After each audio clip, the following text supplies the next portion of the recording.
Queridos amigos conspiradores, continuamos en el mes patrio y qué mejor que hablar de los orígenes de este movimiento de independencia que estamos conmemorando. 1810 fue, digamos, el inicio de esta lucha, pero los antecedentes, un cuarto de siglo atrás, los cambios que se venían dando, las reformas borbónicas, la expulsión de los jesuitas, en fin, ¿por qué los criollos ya se sentían arraigados a esto nuevo, lo mexicano, lo mestizo? Acompáñenos a seguir hablando de eso, de lo que estamos hechos.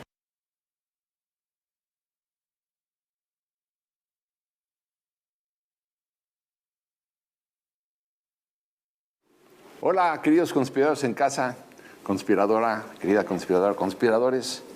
Bueno, yo creo que se acercan las fiestas patrias y bueno, siempre es importante recordar estos momentos y poner todos los acentos en la historia de México, porque ha sido una historia dolorida, una historia en buena parte sangrienta, llena de traiciones, de despojos, de hurtos, de despechos, en fin, yo creo que es importante recordar todo lo que ha sido la historia de México precisamente para ayudarnos a entender más y ayudarnos a querer más a nuestro país, ¿no? Porque lo que hemos pasado pues ha sido bien serio y ya lo decía muy bien el Marqués de Santayana cuando decía él: quien no conoce su historia está condenado a repetirla. Nosotros no debemos repetir la historia. Por eso pues me da mucho gusto festejar, ¿no?, también ya nuestros primeros 7 años en un programa de historia, que por lo general podrían ser muy aburridos los programas de historia, pero nosotros llevamos 7 años, gracias a ustedes, ¿no?, de que podemos entrar a sus hogares, hablar de historia sin aburrirlos. Pero es un cliché lo que dices. Esto de que hay el pueblo que no conoce su historia, eso no sirve, eso es como para asustar, es como el coco de la historia. Ahí viene el coco. No, yo creo que es más profundo y hay que platicarlo. Está bien. A mí lo que me encanta del mes patrio, que ya estamos festejando, que además a todo el mundo le surge este sentimiento patriota, ojalá sea patriota y no patriotero, porque también caemos en esos terribles claroscuros, o completamente héroe, o completamente villano, ¿no? Y este septiembre, que sea la diferencia. Busquemos aprender más de esos héroes, por ejemplo, Miguel Hidalgo, busquemos saber más de héroes olvidados. Para mí no sería héroe Hidalgo, ¿eh? Es más. Bueno. Ok, continuemos, Chávez. Desempolvar la historia es parte de nuestra misión, y también con unos químicos especiales que tenemos, quitarle el bronce a algunos personajes para convertirlos en seres humanos, porque finalmente de eso está hecho la historia, de pequeñas historias, y las historias tienen que ver con pasiones humanas. La historia es un compendio de pasiones humanas traspoladas a la política, a la economía, y si no lo sientes cercano, ¿estás de acuerdo? Por supuesto. Se te van. Así nos ha ido. ¿Sí? Gracias a esa historia broncínea, oficial, de cabezas de Juárez de 80 monumentales, metros, sí. Que te dejan apabullado y no acabas de desentrañar al personaje y de convertirlo en un par, en un cómplice, en un cuate como tú y como yo. Sí, claro. Venga, eso. Pues sí, salud. Salud. Pues ya no sé si brindar por los héroes, porque igual ya no hay héroes, ¿no, Benito?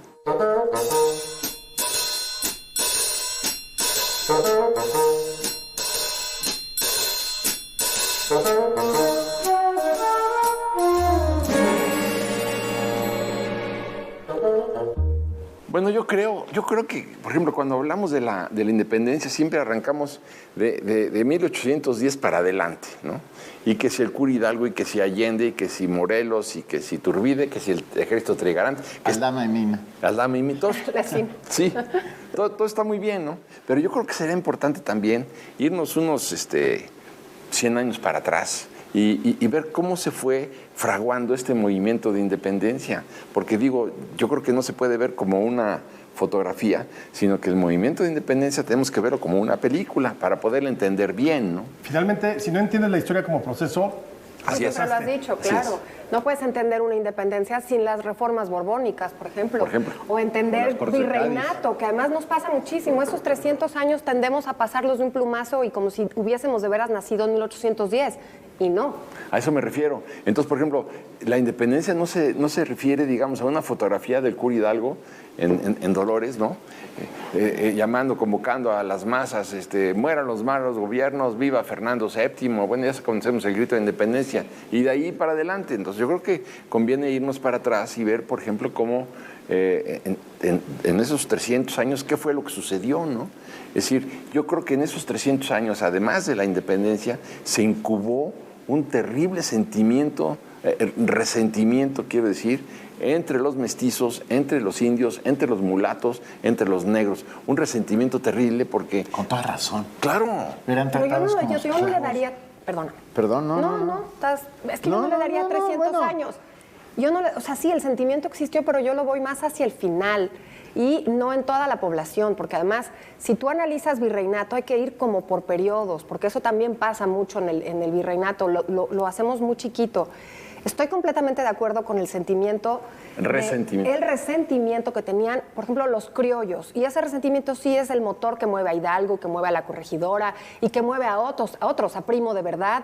Pero ellos no sabían, tampoco querían romper tanto. Y esa es una de las trampas de justamente estudiar el movimiento de independencia. Yo no creo que los 300 años hayan sido de resentimiento, al contrario, es ahí lo que creemos, lo que somos, lo que sabemos, y nos fuimos dando justamente en esos 300 años con cosas muy buenas y también cosas muy malas que al final derivaron en un proceso de independencia, que yo le voy más a las reformas borbónicas como en donde nace el sentimiento, el resentimiento del que tú hablas. No, yo sí creo que si te vas para atrás, si tú te llamabas Ixtlilxóchitl, y de repente te bautizan, te dicen, ya no te llamas Ixtlilxóchitl, ahora te llamas Isabel. Fernando Ramírez, ¿no? ¿Lo agradeces? ¿Lo agradeces? Bueno, además ya no vas a adorar a Huitzilopochtli, ni a Coatlicue, ni... No, ahora vas a adorar esa cruz, y ese que está ahí colgado, crucificado, sangrante, ese va a ser tu nuevo Dios. Y si no lo aceptas, te quemo vivo. Perdón, ¿y no crees que le pasó el mismo proceso a los que estaban en el altiplano? Llega un pueblo lejano del norte y les dice, ya no va a ser tu Dios Quetzalcóatl, ahora va a ser el mío. Y es bien sangriento y se van a morir porque mi nueva religión y fundo otra ciudad. Entonces, si tú entiendes también el tema de la conquista como un proceso más, un pueblo más... Y yo estoy totalmente de acuerdo con Isabel. Sí, tiene que ver con las dominaciones y tiene que ver con la transmisión de las ideas y tiene que ver con la fuerza. Yo también creo, es decir, tú no puedes explicar la independencia pensando en el siglo XVI o el XVII. Tienes que pensar en momentos que marcan o que definen ciertas épocas. Y es un hecho que las reformas borbónicas, por todo lo que implicó para la sociedad novohispana, porque fue apretarlos del cogote para sacar más dinero, para tener más orden, etcétera, para hacer rendir más la economía, que aquí sí entonces ya sentimos que nos estaban asfixiando. Pero las reformas borbónicas son de finales del siglo XVIII, ¿no? Exacto. Entonces, ¿qué pasó? Yo sí diría que es muy importante escarbar y estudiar qué pasó en el XVI, en el XVII y en el XVIII, en ese sentido, porque llegó a haber una rivalidad tremenda entre los criollos y los mestizos. ¿Por qué? Porque los mestizos, los criollos querían quedarse absolutamente, eran los nuevos conquistadores, por llamarle de alguna manera, y querían quedarse con todo el patrimonio, con las minas, con los grandes terrenos, con las comunidades indígenas, y bueno, ni las comunidades indígenas estaban dispuestas a entregarlo, ni mucho menos los mestizos a someterse a los criollos. Entonces, los criollos despreciaban a los mestizos, a los indios y a los mulatos, pero los mestizos a su vez odiaban a los criollos. Había un odio tremendo. Entonces, ¿por qué? Porque no los dejaban ser en lo que ellos consideraban que tenían más derecho a su país que los propios criollos. Entonces, por eso creo que ahí hay unas rivalidades tremendas. No, pero que tampoco era su país, perdón, de repente me quedé pensando que España quedaba demasiado lejos. Sí. Y los trámites burocráticos, las cosas que sucedían durante el virreinato, pasaban por ese tamiz. Y ese tamiz significaba un viaje de 60 días, bueno, si bien te iba, porque además la propia burocracia española, ¿no? que hacía que las cosas fueran lentas, y la intolerancia y las ganas de quedarse con todo el pastel que significaba la Nueva España, ¿no? Claro. Entonces, bueno, Claro. Yo creo que se va incubando, por supuesto. Se va incubando.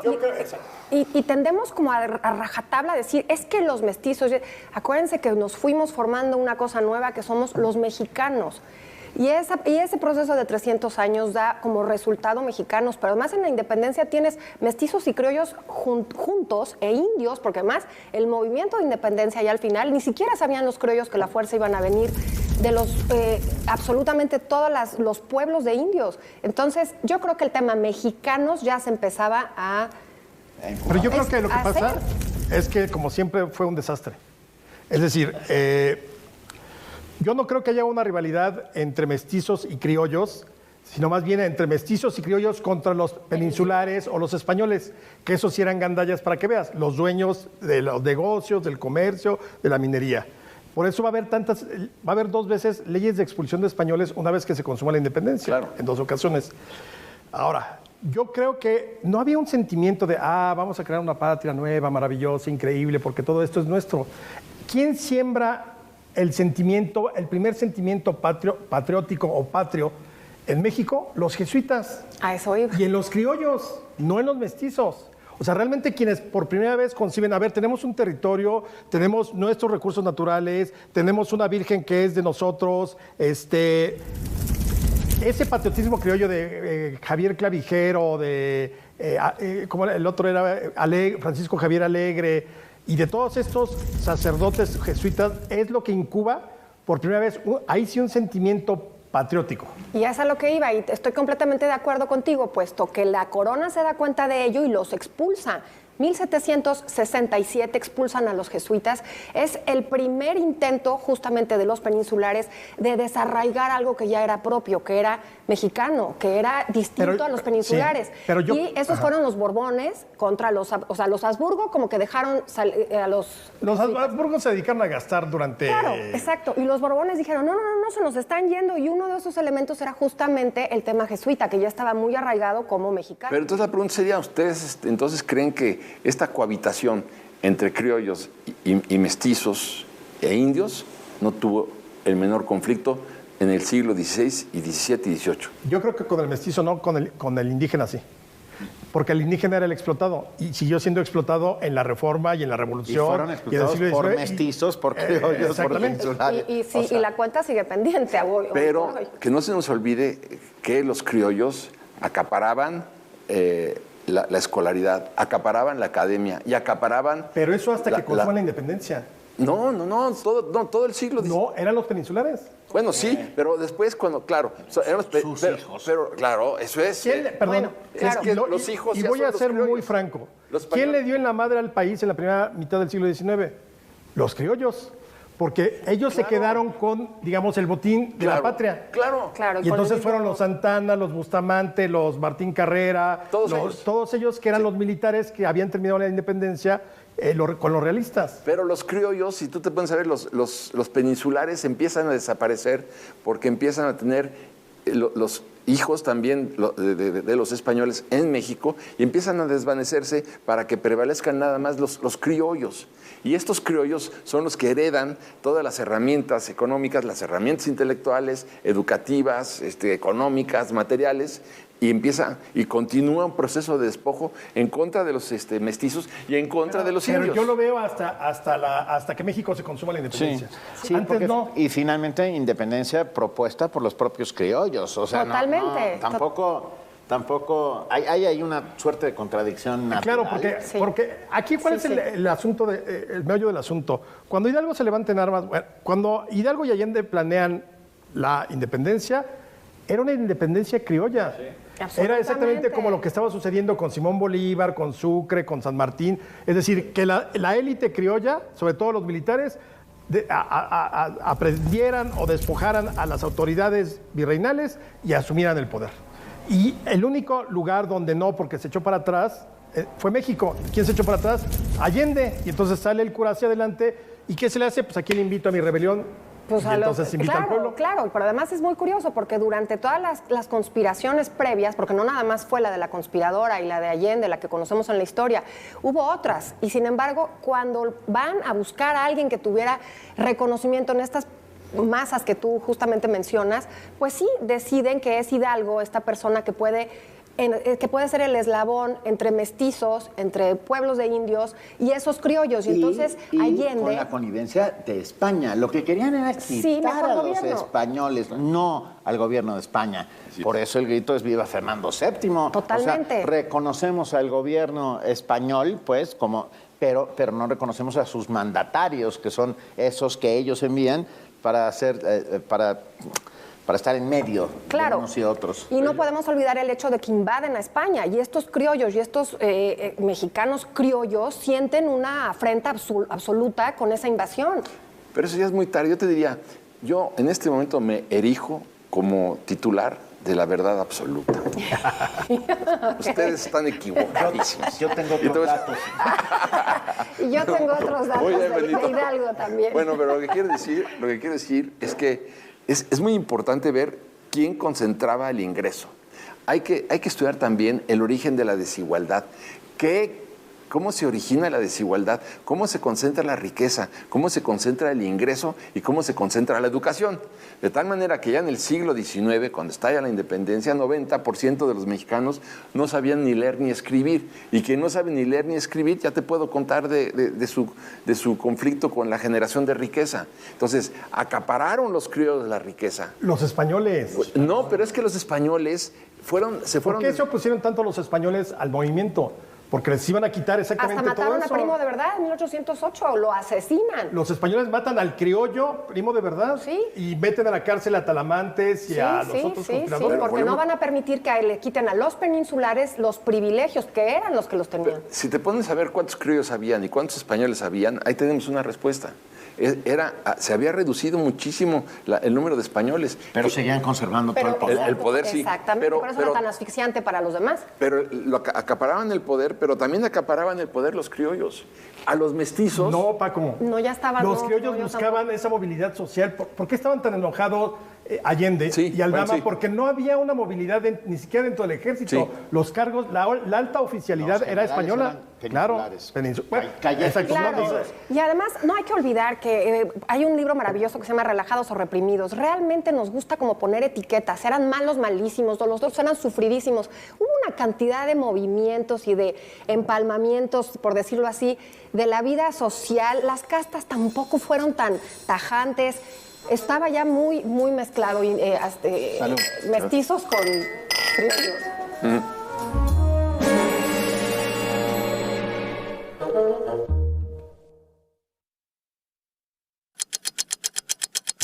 Cada tercer sábado de marzo se celebra el Día Nacional del Tequila. El estado de Jalisco tiene el 80% del valor de la producción nacional. Esta bebida se consume en casi todo el mundo acompañada de limón y sal o en cócteles. De hecho, el 24 de julio se celebra el Día Internacional del Tequila. Hablemos de marihuana y de su uso lúdico. Muchos creen que es posible y tiene un lugar a diario. México sigue dando pasos para convertirse en el tercer país en legalizar su uso recreativo, junto a Uruguay y Canadá. Existen muchos estigmas en torno a este tema. De hecho, es ilegal en casi todo el mundo. De Banksy se sabe poco. Nació en Inglaterra y es el artista urbano más famoso. Todas sus obras van cargadas de sarcasmo y críticas hacia la cultura pop, la política, la moral, el racismo y el consumismo. Muchas de sus obras se pueden apreciar en las calles de Londres de forma gratuita o pagar millones de euros. Esto fue 3 en 60. Porque sabemos que el mundo cambia, nosotros evolucionamos con él. Y en ADN 40 seguimos transformándolo. Aquí le presentamos nuestro momento ADN 40. Nos convertimos en la central de noticias que te mantiene informado. Tenemos buenas noticias. Vamos directamente con la información. Y conectado al mundo en tiempo real. Dejamos los foros de televisión y nos vamos a donde se mueve la información. Acompáñenos con las noticias. Porque tenemos una cobertura nacional e internacional.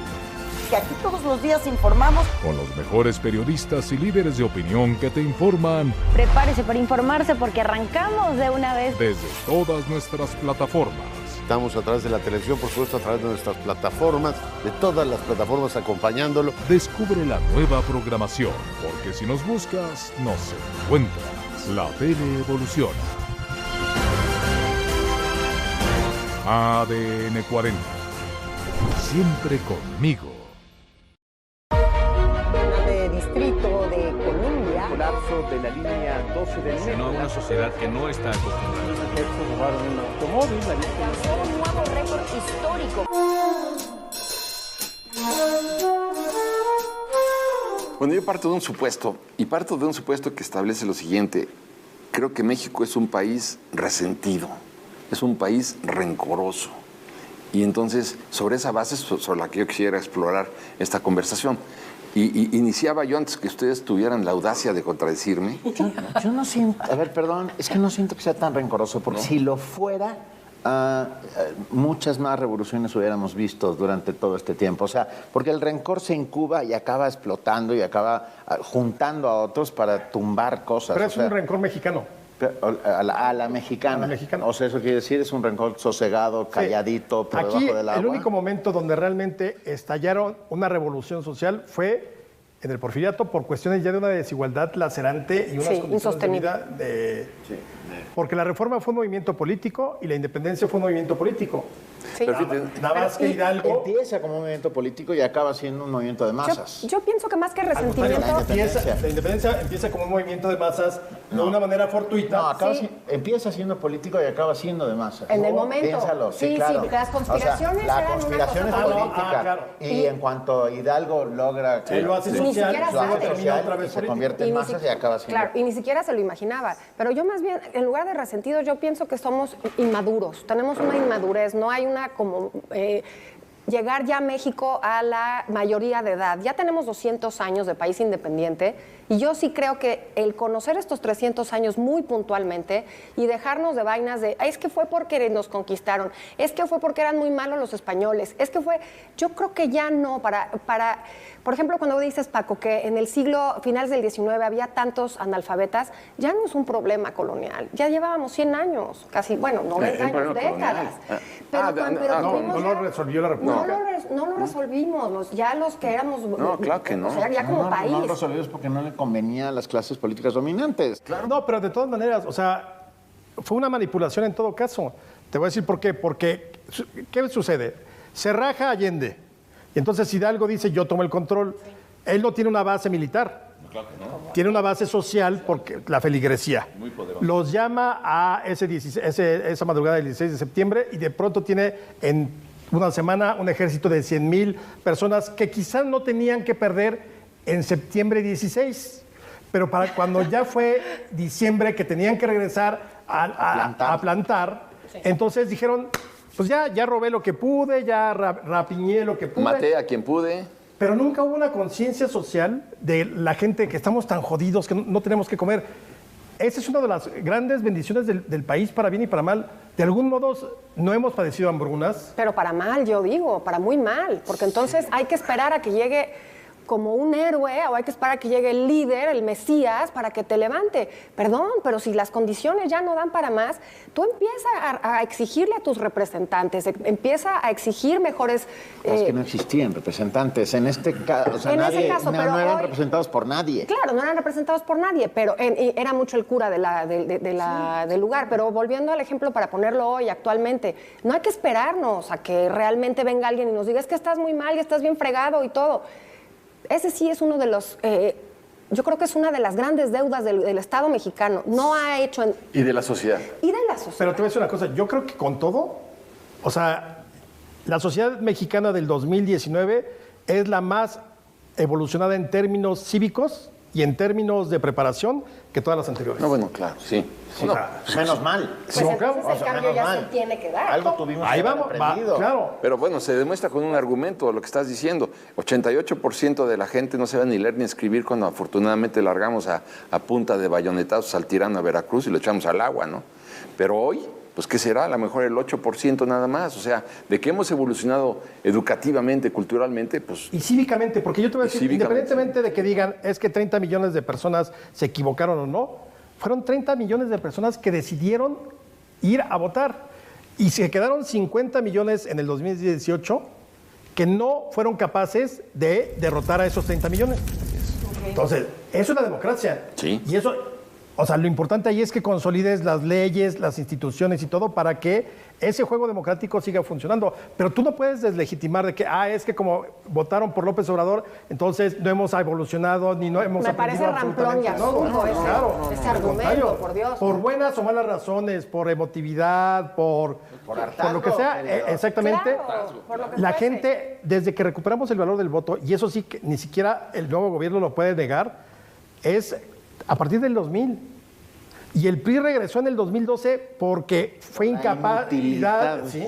Ahora, y este septiembre, este mes patrio, que estamos gritando por los héroes y que seguramente va a entrar alguien nuevo al grito, en fin, yo lo que invito es a justamente ver por qué en el movimiento de independencia eran demasiadas las voces, ni siquiera dura lo que nosotros pensamos.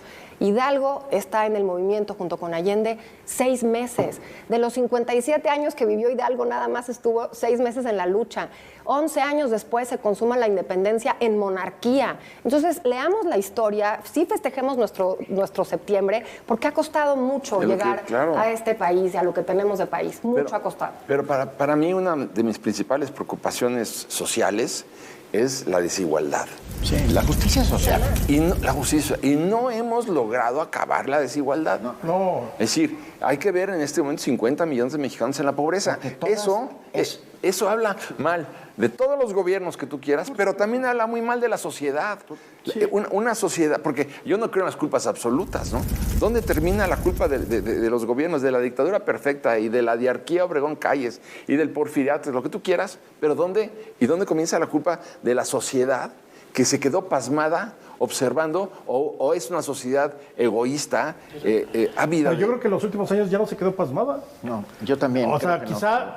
Se despertó, pues. Sí, se despertó y quizá lo que esperábamos que sucediera con Fox no sucedió y lo que esperábamos que sucediera con Calderón no sucedió. Y entonces ahí sí... Y lo que creíamos que iba a pasar con Peña Nieto. Pero es que tampoco es mágico, porque nos encanta decir, es que bueno, yo ya fui a votar. Ok, realmente tú vas y le preguntas a tu delegado, oye, perdón, pero es que está cayéndose de inseguridad. No se conocen, uno no sabe. Nos encanta tuitear. Está increíble las redes sociales, pero no es ejercer ahí la democracia. La democracia es ir a denunciar a quien te... La democracia se ejerce participativamente en las calles, en la creación de comunidad. Me quedé pensando en esto que decías y tengo la sensación de que es la gran trampa perversa del priismo, la creación de esta enorme masa pobre, sin educación, sin recursos, ¿verdad? Que cada vez que había votaciones, con un poco de dinero se convertían en votos. Y les convenía enormemente. No, claro. O sea, porque era muy barato ganar las elecciones, o sea, en términos reales, en términos económicos. Pues muchas veces se reducía a una torta, una banderola o una estufa, digo. Ahora, lo que ahorita tratamos de mover, o más bien de detener, es la inercia. Eso. Porque al final, en todos los últimos 18 años del siglo XXI, nadie se ha atrevido, quizás hasta ahora estamos viendo y vamos a ver si funciona o no, a desmontar toda esa estructura de círculos viciosos. Pero a ver, dijiste algo muy importante, Alex, entre las muchas cosas importantes que dices. Gracias. ¿Verdad? Ay, man. ¿Estás de acuerdo? Ay, está lindo. Yo diría, lo primero es que sí, la sociedad despertó. ¿Cuándo despierta la sociedad? Yo te diría después de las elecciones de Salinas, donde perdió... contra Cárdenas. O no perdió, como quieras, contra Cárdenas, porque nace el INE. En el terremoto del 85 también, la creación de la sociedad civil. No, pero sí, tienes razón. Pero me refiero ahorita al nacimiento de organismos respetables que lo que tratan es de restarle poderes a los presidentes de la República. Ahí tienes finalmente, nace un IFE, nace un Tribunal Federal Electoral, que me parece muy bien. A mí me parece también. Y otra cosa importante, también la economía. No hay que cegarnos ni la independencia del Banco de México, todas esas, quitarle al gobierno centralista priista que llevó a estos círculos viciosos que hemos hablado, desmenuzarlos, pero no va a ser en el aire, tiene que entrar sociedad civil, tiene que entrar la gente a participar en estas instituciones. ¿Cómo? Sí, claro, yo hago un voto por 2 conceptos. Yo quisiera hacer un voto para que finalmente logremos erradicar la desigualdad y la impunidad.